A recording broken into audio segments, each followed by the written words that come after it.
Welcome. This is Glenn, and you're listening to Wild Earth Conversations. Wild Earth Conversations is about engaging thoughtful individuals in meaningful conversations that connect their interests and insights to the vision of a thriving and beautiful planet. Today's guest is David Parsons.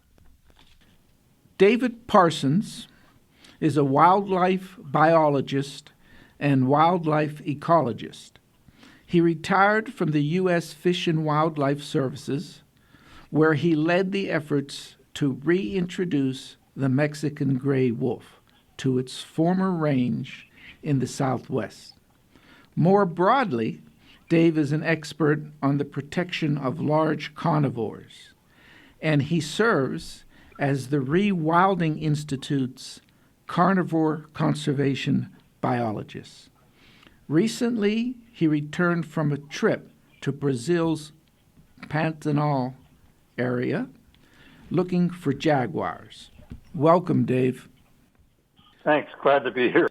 Would you make some introductory remarks about your work with wolves? Then I will ask you some questions. Sure. Working with wolves was not something I envisioned in my future when I was growing up on a family farm in Iowa. What I've discovered through my career is things for me have happened more by chance and circumstance than any kind of planning on my part. We were farmers, but we didn't own any property, so my parents encouraged I and my two brothers to go to college. We would be the first in the family to do that, which we did. We all went to Iowa State University. My two brothers went into forestry, and I went into wildlife biology. I got that degree in 1969, which was a bad time to be leaving college because I essentially walked into the Vietnam draft lottery. So I spent a couple of years in the Army that I wasn't planning on, and then discovered after the Army that as I was applying for jobs in wildlife biology that a bachelor's degree was not enough credentials to be competitive in the job market. So I got into graduate school at Oregon State University and got a master's degree in wildlife ecology, and then eventually got a job with the U.S. government in 1974, working in an ecology lab for the Army Corps of Engineers at their research facility in Vicksburg, Mississippi. But my real goal was I always wanted to work for the U.S. Fish and Wildlife Service because I perceived the agency at that time to be the world's foremost wildlife agency, conservation agency. And so within a year, I was able to land a job with the U.S. Fish and Wildlife Service that was doing work primarily related to the Clean Water Act in the Midwest, based in Illinois. In the 1970s, 74, 75, the Fish and Wildlife Service added a whole new division to staff up for all of the environmental laws that were passed mostly during the Nixon administration back in the 70s, the Endangered Species Act, the Clean Water Act, and various acts that had roles to play from the Fish and Wildlife Service that were not traditional. So that department was established, and there was a big hiring surge back in the 70s. So I got in 1975 and worked mostly on water issues for 13 years or so, and then made a career move to the regional office in Albuquerque, New Mexico. And 2 years later, the job came up to lead the recovery effort for the critically endangered Mexican wolf, which had been completely eradicated from the wild and was was saved by only 7 animals that were in captivity. So I took that job in 1990 and was in it for 10 years. It took 8 of those years just to get through all the process and approvals and to breed up a population of wolves in captivity so that we could start the reintroduction program in 1998. In 2020, Colorado voters approved a program to reintroduce wolves. It hit the ground in 2023 with the release of first 10 wolves, then 15 wolves.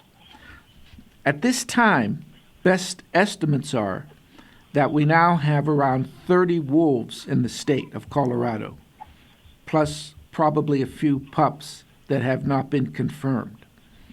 What ecological indicators should we watch at this point to evaluate whether the program is succeeding?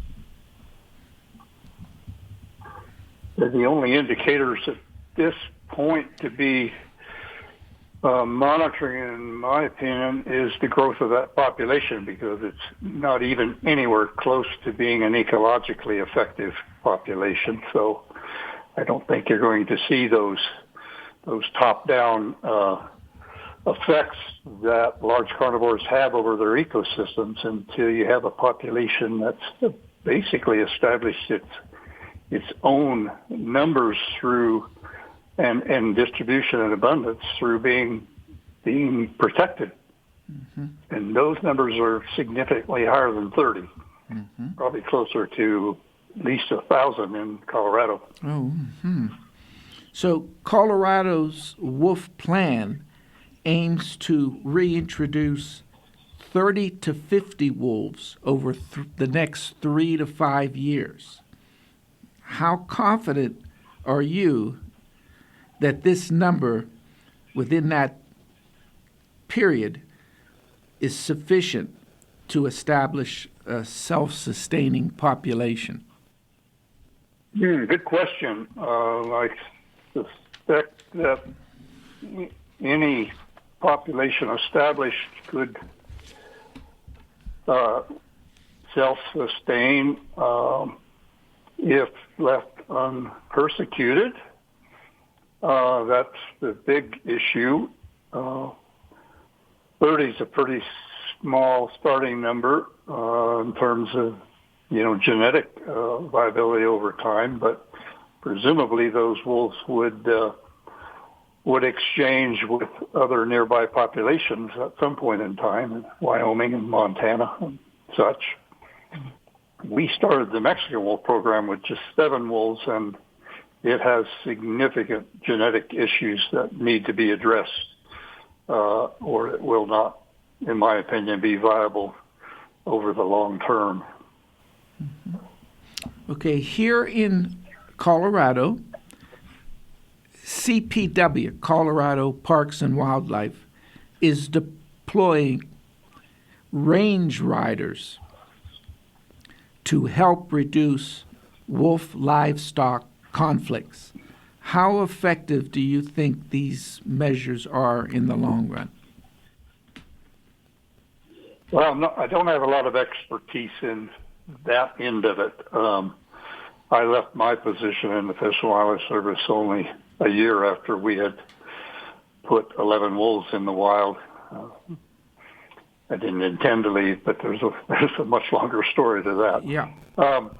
But my understanding from what I hear from my colleagues that do have expertise in how you minimize livestock depredation is that range riders are one of the most effective techniques, having a human presence on the range with the livestock, especially keeping the livestock gathered in a herd is way more effective than having them scattered out across the landscape. How big of a risk is poaching or illegal taking to the wolf population, and what measures could mitigate it most effectively? Excellent question. Poaching is the highest source of mortality in our Mexican wolf population, and I expect it would be the case in Colorado as well. I was part of a research paper that came out of the University of Wisconsin that looked into wolf poaching in the Mexican wolf population. And what we were looking for was not what the known poaching rate is, but what the unknown poaching rate would be, what is now called in the literature cryptic poaching. It's poaching that's not actually proven, but you know it's going on. Mm-hmm. And the way we knew it was going on is through tracking the radio-collared population over time. And we had in the Mexican wolf program, about half of the wolves have radio collars at any given time. And what we discovered was that a lot of wolves that went missing, which was the data set we were focused on, is called lost follow-up wolves. In other words, the radio collar went off the air and was never found, and the wolf was never found.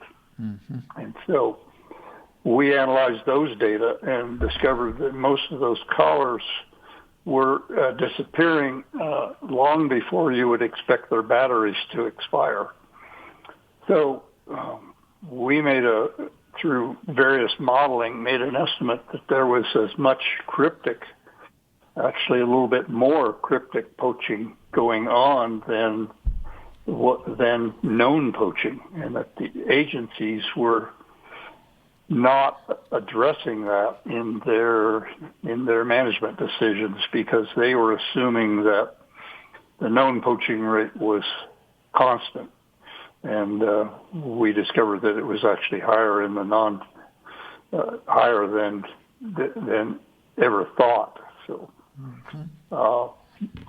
poaching is a big issue, and it's really difficult to get a handle on, and part of the reason that it's so prevalent is that hardly anyone ever gets prosecuted for poaching wolves.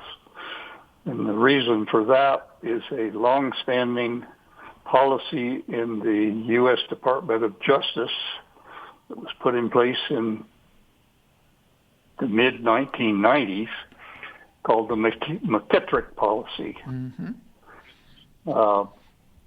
And the history of that was the first Yellowstone Park introduced wolf that was killed outside the park was in 1995, 96, something like that.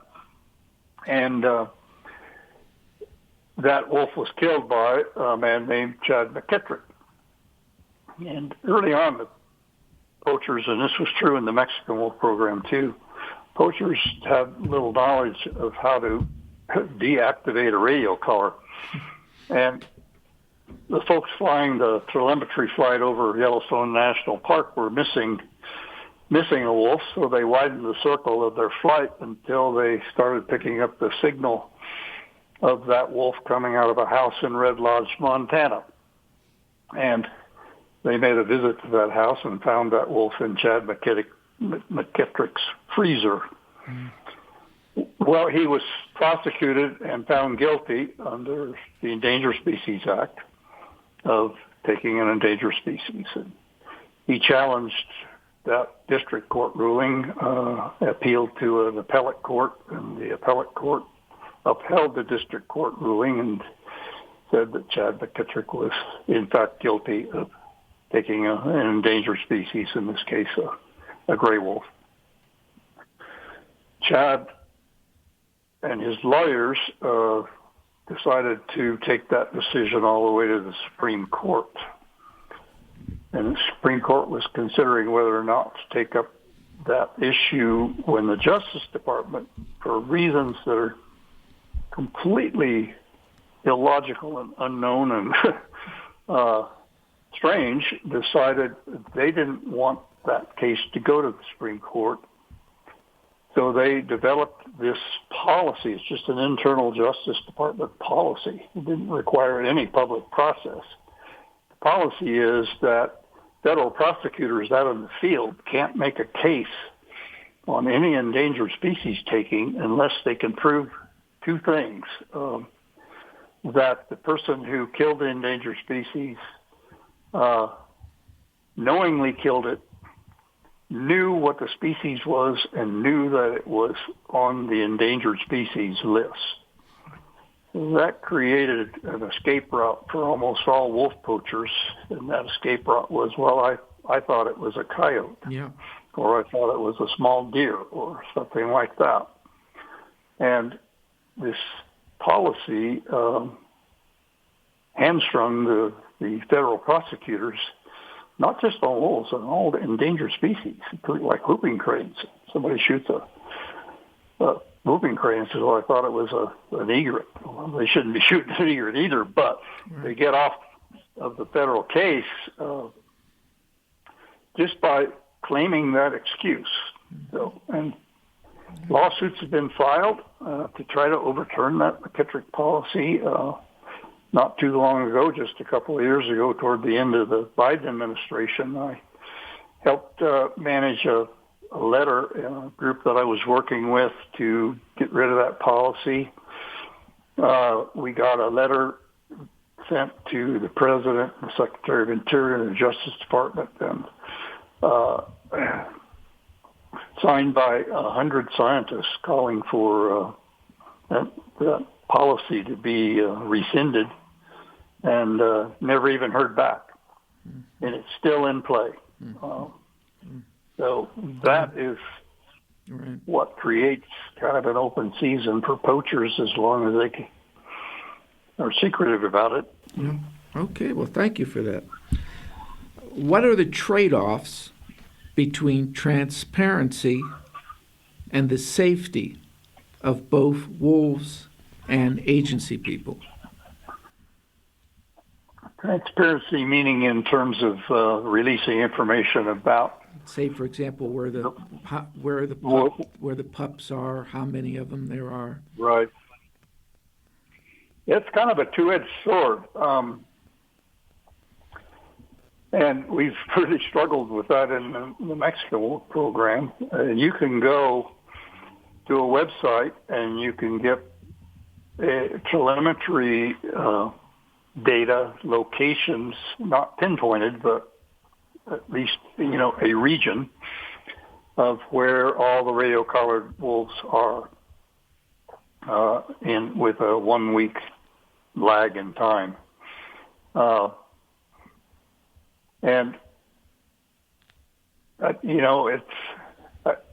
I wish in a perfect world that we didn't have to even have radio collars on wolves, and we didn't need to know where they were. But given the rate of poaching, it seems like, at least when you're getting started, it seems pretty important to have a handle on where your wolves are. So I don't really have a good definitive answer for you. I think it's important for a large part of the public to know, that public that supports wolf recovery, what the situation is and generally where the wolves are. And if you're not giving specific location, it makes it difficult for a poacher to just go to a pinpoint location and find a wolf. That makes sense to me. Yeah. If wolf restoration is successful in Colorado, what should be the next steps in Colorado? More wolves, connectivity projects, or what would you say? Well, I think the best step to me, and this has not happened in any state so far, but is to when you get to an establishment goal, to allow the wolves to remain protected, to not start hunting, and allow that population to then establish its own equilibrium at a landscape scale, establish its own patterns of abundance and distribution, such that it's actually carrying out the top-down predator ecological role. Mm-hmm. And at that point, the wolf population will stabilize. And few wolf haters or wolf poachers will believe you when you say that, but that's what they do. They regulate their own populations. They're not going to breed out of control and kill everything on the landscape. Mm-hmm. But the only place that we as humans have ever allowed that to happen is on Yellowstone National Park, and that experiment has proven that to be the exact case. When the wolves went into Yellowstone, the elk population was way out of control, something like 16 or 18,000 animals, devastating ecosystems. All that's published in the literature. So that when the wolves were first introduced, that population went up very quickly to well over 100 wolves. I don't remember the exact peak of the population, but let's say it was, just for sake of conversation, 140 wolves. And they began killing elk, and the elk population began coming down until it stabilized at 6,000 to 8,000 elk, and the population of wolves started coming down from the peak and now has stabilized at right around 100 wolves. And so an equilibrium has been established, and the wolf population is no longer expanding in Yellowstone. It's established. It's found the limit. And so that's the scenario that I believe ought to play out everywhere wolves are protected and recovered. We're not going to see that in New Mexico with our Mexican wolves because the agencies, like they did in the Northern Rockies, set the recovery number way too low. What's always troubled me is that the Fish and Wildlife Service, under the Endangered Species Act, when it comes to species recovery, they use a metric called minimum viable population as being the point at which the species is no longer in danger of extinction. But for species like wolves, that does not create an ecologically effective population. Is there ever a justifiable reason to take out an entire wolf pack? That's a good question. Well, when we wrote the rules for the Mexican wolf program, we followed really the pattern that was already established for rules that had been put in place for red wolves and for the Northern Rocky wolves. And, livestock industry had a large say in all the programs because of the tremendous political power they wield. So we had provisions in place for taking wolves that became habitual livestock killers. And, if that becomes the case, really probably the problem probably lies more on the side of livestock husbandry than it does on putting the fault on the wolves, because the livestock were presented as easy prey and not protected.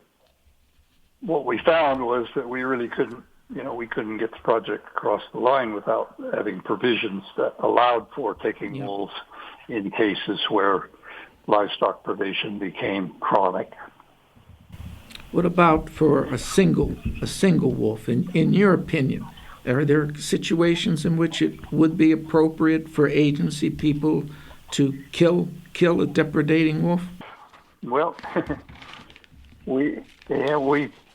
I authored rules that have that provision in them, and I suppose a wolf could, obviously, if it has easy access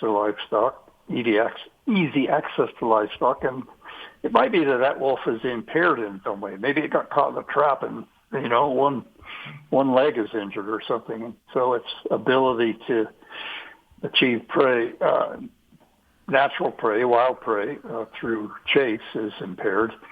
It may well it may well become a habitual killer of livestock. And I suppose that might be a case for at least capturing that wolf, see what the problem is.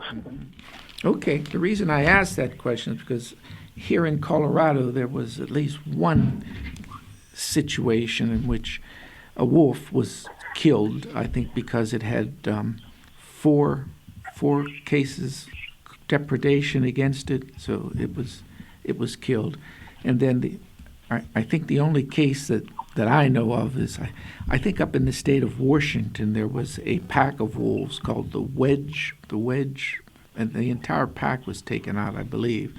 So that's why I was asking you, as a scientist, what you think. Let me just expand on that a little bit. Sure. We, on public lands, we expect of livestock grazers to engage in non-lethal management practices for avoiding wolf depredation, and some ranchers have gone that route and have been very successful at it.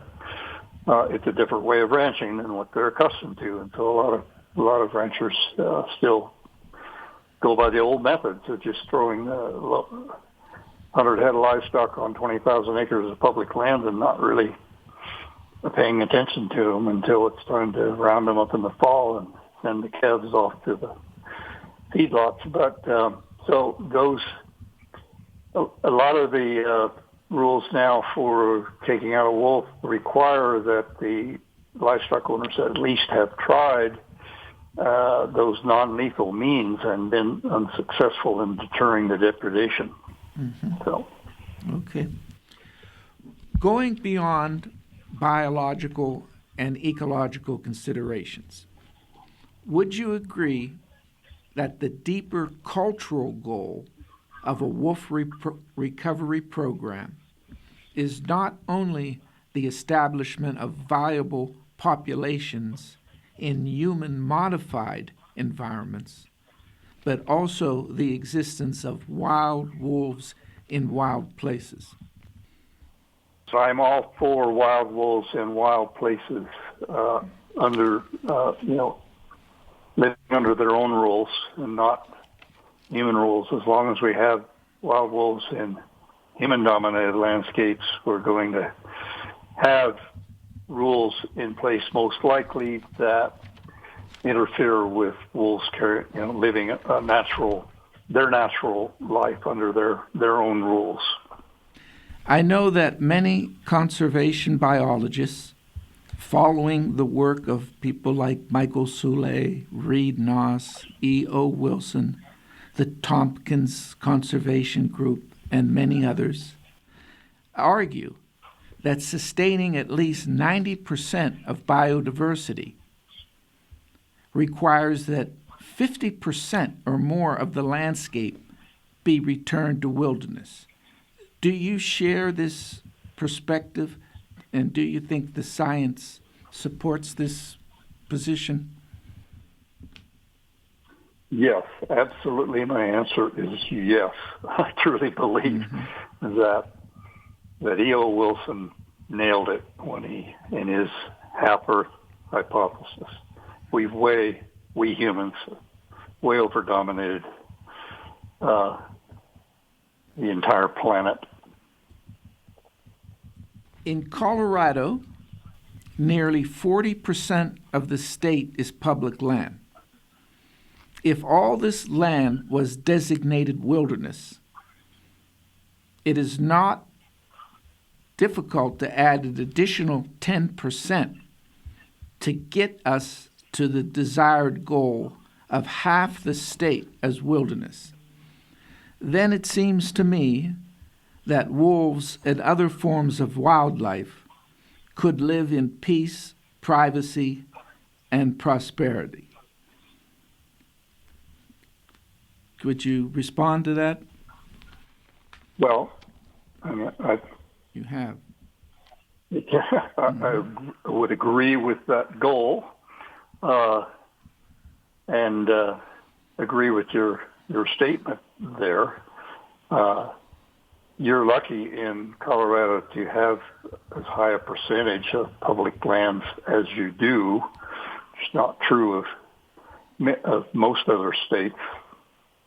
But you've got a good start there. Mm-hmm. Yeah, that's what I was thinking. It's a matter of how you manage the human enterprises that are allowed to take place on those public lands. And, that has to be done in harmony with allowing wild animals to live out their lives naturally. Mm-hmm. So that is a good link to my next question that you've already partly answered, but perhaps you could say something else.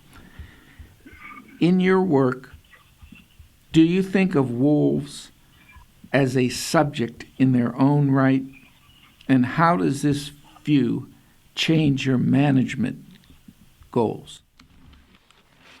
Well, the answer to the first part of the question is I think that wolves and all non-human animals have a right to exist and thrive and live out their lives under their own rules.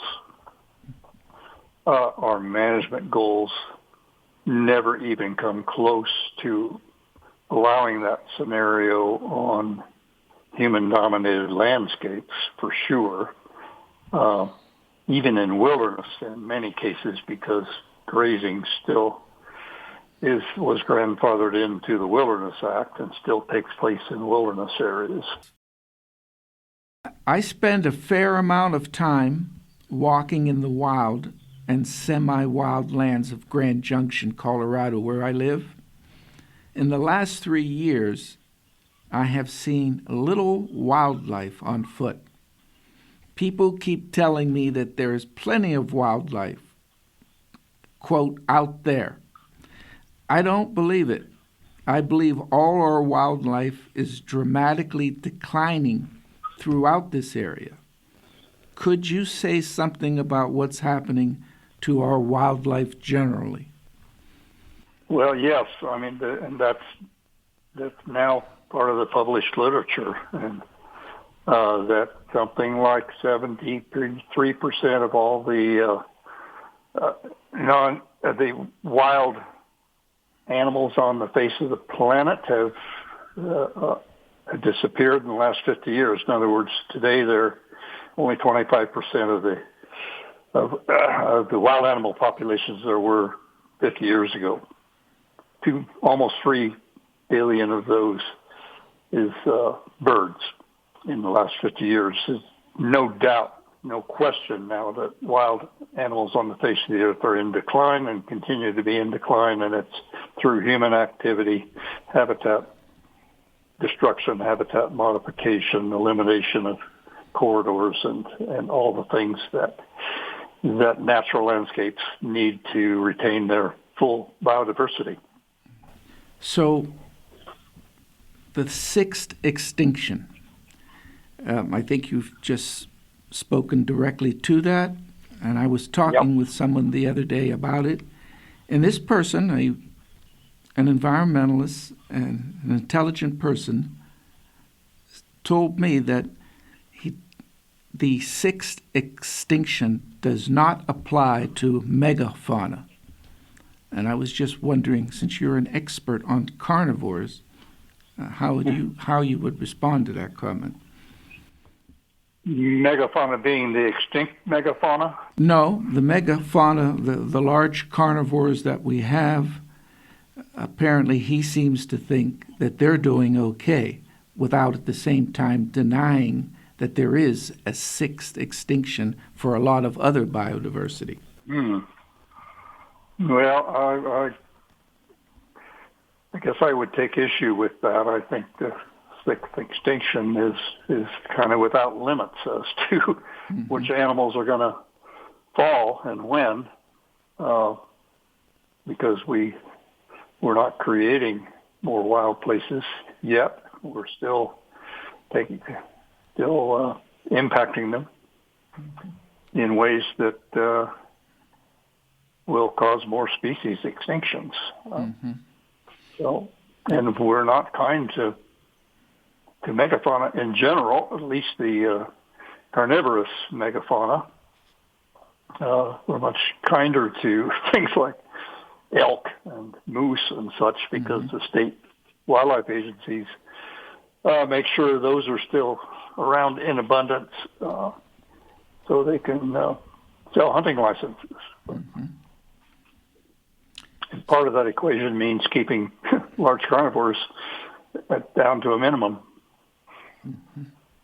I remember hiking as a young man decades ago, where I would occasionally encounter a wild animal who would usually show some curiosity with my presence in its home. But now it seems to me that wildlife is terrified of us. We represent destruction and death to them. No wonder they flee from us in such a panic. Why has our biophilia, our innate love for wild nature, become so weak? Good question, and I don't know because I'm a person who clings to biophilia on a daily basis as my worldview. How people stray from that is outside, I guess, my mental capacity to parse out why that happens, where that what causes that sympathy to evaporate in some people.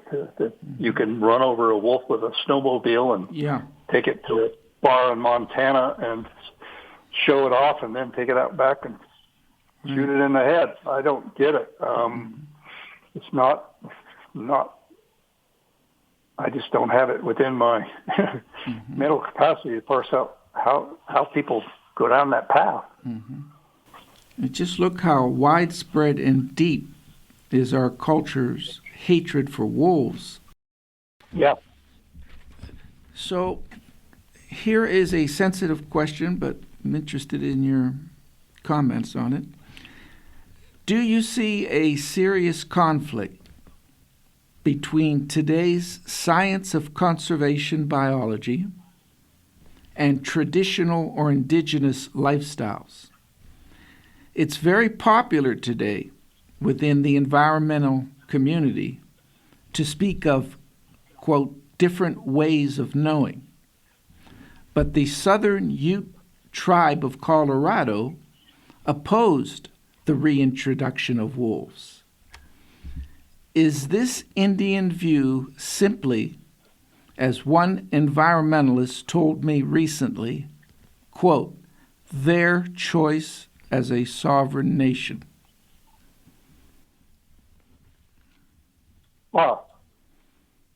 Well, I'd say politically, that they're sovereign. They can make their own decisions about that, have their own views. I had a similar situation here in the Southwest with the Apache tribal.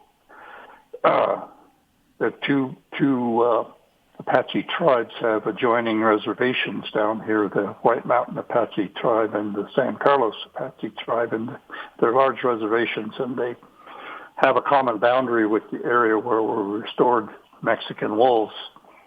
And we wrote into our rules that any landholder adjacent to the Mexican wolf recovery area could have the option of embracing wolves that would disperse onto their lands or asking for them to be removed. And the White Mountain Apaches to this date have embraced having wolves on their reservation at least levels that aren't impacting their livestock grazing programs. And they have 2 or 3 packs of wolves on their reservation at any given time. But San Carlos reservation had an opposite point of view, and they're strictly opposed to having wolves on the reservation. And every time one wanders in, they ask the Fish and Wildlife Service to take it out, and the agency takes it out. So I would be hesitant to tell a sovereign entity what their belief systems should be. Well, would you agree that both modern and traditional people need to change their economic activities to allow for the survival and flourishing of all life forms on Earth? Well, I guess I would agree with that being the mindset of the entire human population on the planet, that we need to make space and preserve space for all other life forms. We're not trending in that direction, and turning that around is going to be really difficult. Okay. The main threat to wolves in Colorado comes, I think you would agree, from ranching and agricultural interests that put profit above everything. Before I ask a specific question, do you agree with that general statement? I think that's true. The main impediment. Yeah. I think everywhere we've tried to restore wolves is the livestock industry is a strong component of that. Yeah. Okay, there are high mountain ranches and resorts in the Colorado Rockies at 8,000 feet level and more that make truly remote and private places for wolves and wildlife nearly impossible. What should be done, in your view, about this situation? Should the government buy out these properties for the common good?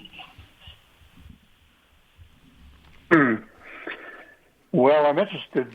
You say these are high elevation mountain ranching, they call them here. Mountain ranches. I don't know to what extent those would be preferred wolf habitat at that elevation, and particularly if the prey are migrating downslope in the winter.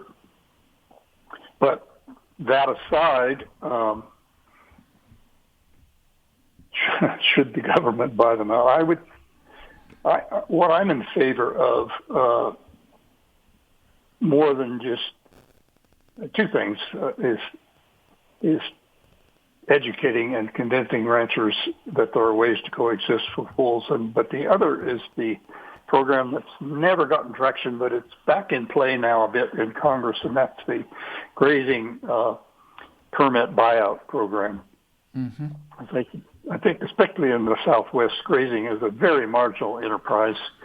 It only exists because of the subsidies, at least on public land, that are provided by the government in the way of low grazing fees and assistance with infrastructure. But I think the grazing permit, voluntary grazing permit buyout program is a beautiful model for moving in the direction you're talking about, and why Congress won't embrace it and why the agencies won't embrace it is puzzling to me, because I think it's well known that there are ranchers that are, on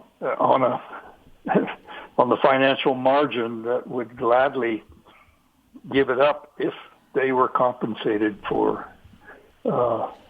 giving up the ranching and allowing that particular allotment to go into, the use that supports wildlife and wildlife diversity. Mm-hmm. But, yeah. Okay, shifting gears for a moment.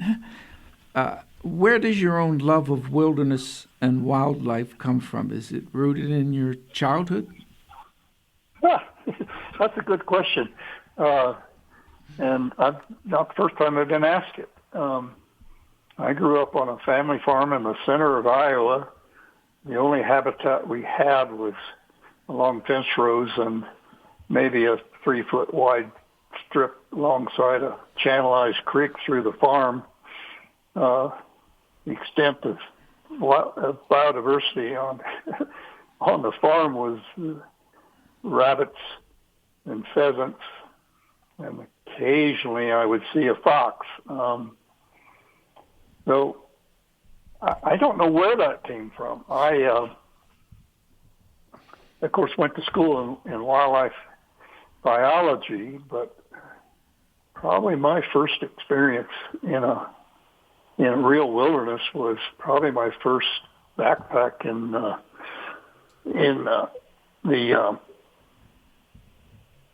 east, in Great Smoky Mountains National Park, with a friend I made in the Army that we became backpacking buddies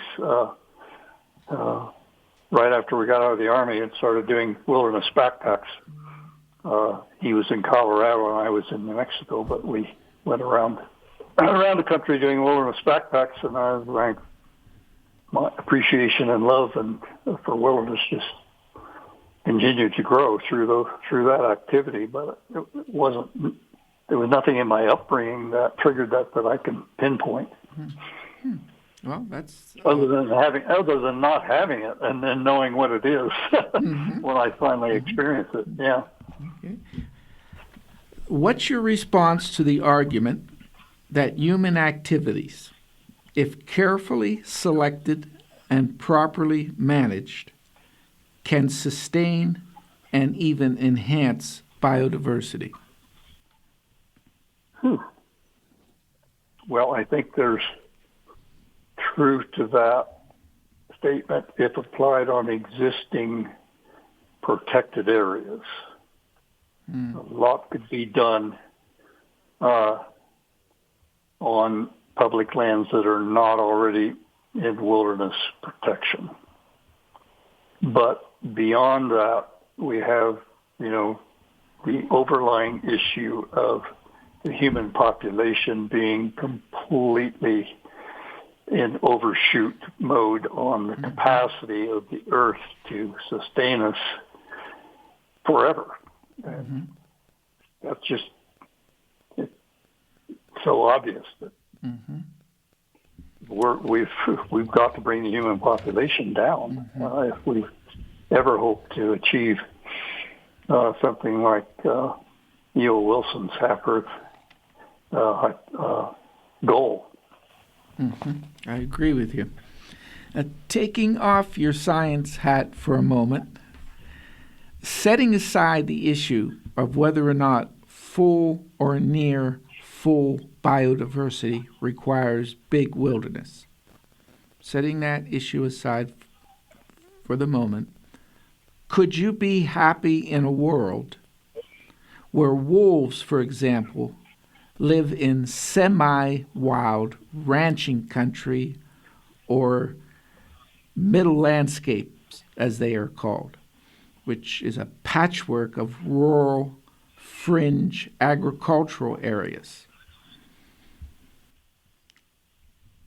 This is a restatement of my earlier question about wolves sustaining but not in wilderness, wild places. Well, I think that virtually has to be the case eventually, and I think that harmony is possible with major transformation in the methods and ethics of the agricultural community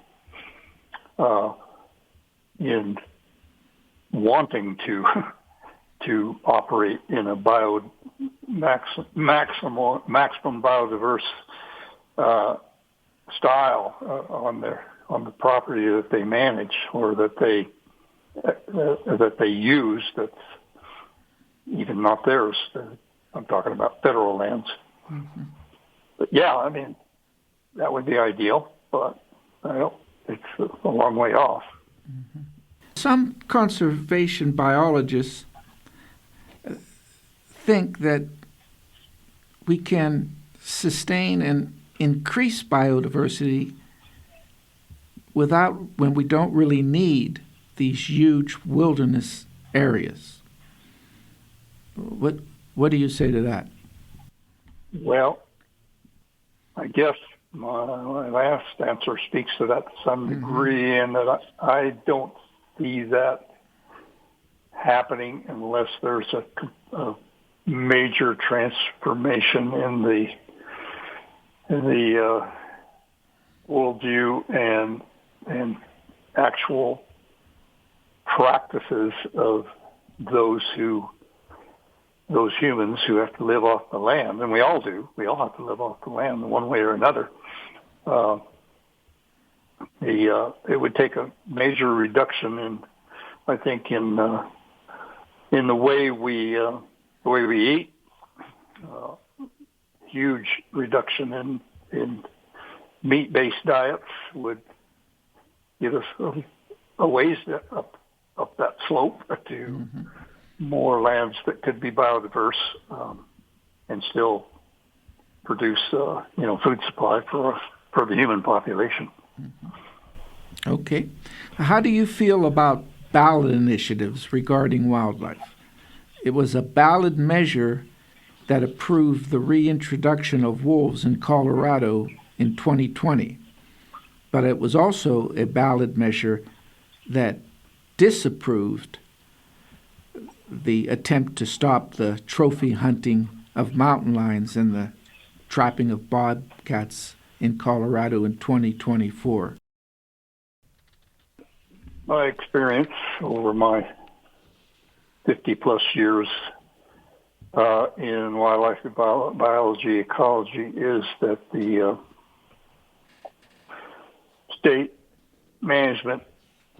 wildlife management agencies are never going to, under their current mindset, embrace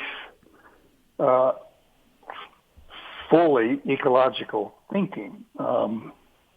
We see that in the way they're treating wolves and grizzly bears. And when I started the Mexican wolf recovery program in 1990, a year prior to that, the U.S. Fish and Wildlife Service had announced that they were terminating the Mexican wolf recovery program because they didn't have any support from the southwestern states for an area where wolves could be reintroduced. And the regional director at that time actually held a news press conference and said he was terminating the Mexican wolf recovery program. There were maybe 30-some Mexican wolves in captivity at that point in time, but none in the wild. Well, that initiated the first of a long string of lawsuits that have resulted in movement toward positive changes toward Mexican wolf recovery. And that first lawsuit took on the Fish and Wildlife Service and the other federal agencies that had properties in the Southwest, saying you can't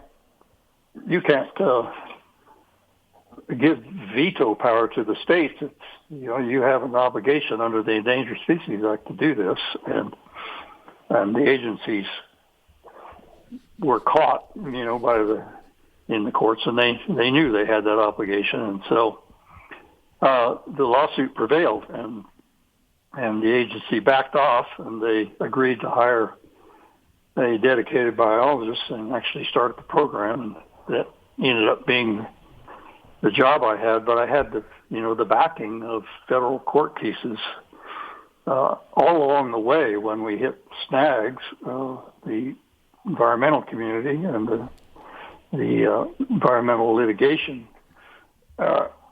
community would take the issue to the courts, and we nearly always, the agency was found to be violating the rules and the laws, and so that part of it is absolutely essential, because the Fish and Wildlife Service currently is completely captured by the worldview of state game and fish agencies. We now have the former director of the Wyoming Game and Fish Department running the U.S. Fish and Wildlife Service.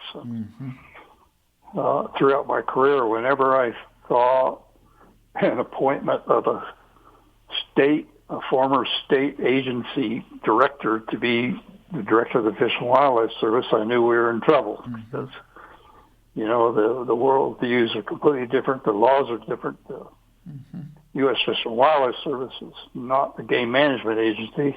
Yeah. The Wildlife Protection Agency. And Yeah. so, yeah, I think we've got to have that oversight and to keep things moving in the right direction. Okay, we only have a few minutes here, but since you brought it up, I have to ask you this as my last question.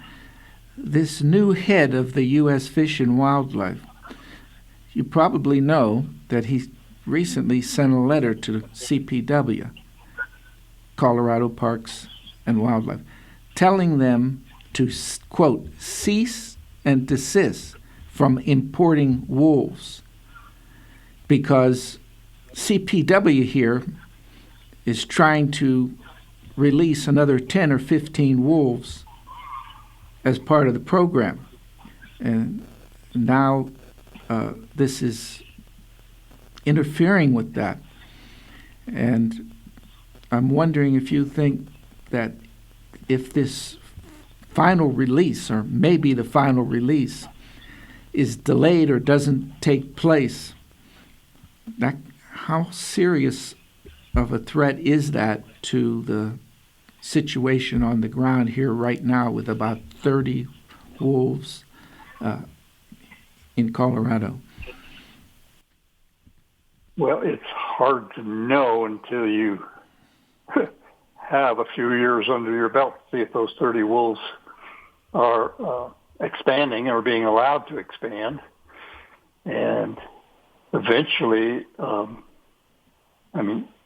if they don't ever connect with other wolf populations, will probably create genetic problems way beyond any of our lifetimes. But that will happen. We have the same thing happening with the Mexican wolf in that it sorely needs the infusion of genetics, and we've actually promoted the release of Mexican wolves in southern Colorado to help us with getting some more gene diversity into our population, which has got terrible genetics issues where all the Mexican wolves are related as almost like brothers and sisters. They're as if they came from only 3 founders at this point, but these kinds of issues biologically play out in timescales that don't apply, that are different from the human lifespan. The situation that intrigued me was a recent paper on the extinction of the last population of woolly mammoth on the island up north. Now I'm blanking on that isolated island up in the Arctic Ocean. Anyway, there was a population of woolly mammoths that were isolated on that island that lived for 3,000 or 4,000 years beyond the mainland extinction of woolly mammoth. And I think it's Ellesmere Island. And so recently, scientists got some genetic material from the bones of that last population of woolly mammoths to try to figure out why they lasted a few thousand years before beyond the rest of the mainland population, and they discovered that they went out because of inbreed, most likely because of inbreeding issues, and being an isolated population. And that will happen to Mexican wolves if they're never allowed to be infused with new genetic material, because the evolution doesn't happen fast enough when you've been bottlenecked down to just a few animals. So that's a highly hedged answer. It really depends. If that population is allowed to expand quickly and ends up interbreeding with wolves to the north and Mexican wolves to the south, that's probably enough of a start. But if they don't, it would probably be better to boost it with more wolves. And I don't think the director of the Fish and Wildlife has any business saying who can give wolves to Colorado. Okay, I wish we could go on, but we're out of time, so thank you for helping me and others to better understand the science of wolf recovery, and also for your long dedication to making the world a better place for both humans and non-humans. Thank you, Dave. Well, you're welcome, and thank you for having me on your show. You've been listening to Wild Earth Conversations with my guest, David Parsons, on KWSI 100.3 radio in Grand Junction, Colorado. More conversations in this series are available at kwsiradio.org or on KWSI's YouTube channel. If you have comments or questions about the show, or if you would like to be a guest, then send me an email, wildearthconversations@kwsiradio.org. Please include a phone number.